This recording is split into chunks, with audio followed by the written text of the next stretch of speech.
चिड़िया एक मासूम सा परिंदा है, इसलिए बेखतर जमीन पर उतरती है और दाना चुगती है। उसे पकड़े जाने का खौफ नहीं होता। वो जानती है उसे रिस्क बनाया गया है, वो मासूम है।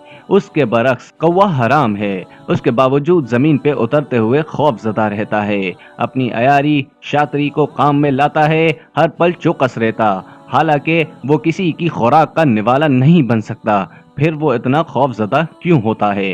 यही हाल सच्चे और झूठे का है। सच्चा शख्स किसी भी महफिल में हो बेखौफ रहता है, उसके अंदर कोई खौफ नहीं होता, उसे बोलते वक्त सोचना नहीं पड़ता। जबकि झूठे शख्स को हमेशा चौकस रहना पड़ता है कि उसका बोला हुआ झूठ उसके गले न पड़ जाए। उसे बोलते हुए पिछली कही हुई बातें याद रखनी पड़ती हैं, गोया उनके साथ भी कव्वे और चिड़िया वाला हिसाब होता है। अगर इस छोटी तहरीर का खुलासा किया जाए तो यही मतलब निकलता है कि हमेशा सच बोलो, क्योंकि सच्चा इंसान कभी भी कहीं भी किसी जगह बेखौफ होकर जा सकता और बात कर सकता है। मगर झूठे को हमेशा ये ध्यान देना होता है कि उसने पिछली बार क्या कहा था और अब क्या कहना है। उम्मीद करते हैं ये छोटी वीडियो आप लोगों को पसंद आएगी, और वीडियो अगर अच्छी लगे तो इसे लाइक करें और अपने दोस्तों के साथ शेयर करें। और मज़ीद इस तरह की वीडियोस के लिए हमारे चैनल इस्लाम की बातें को सब्सक्राइब करना मत भूलें।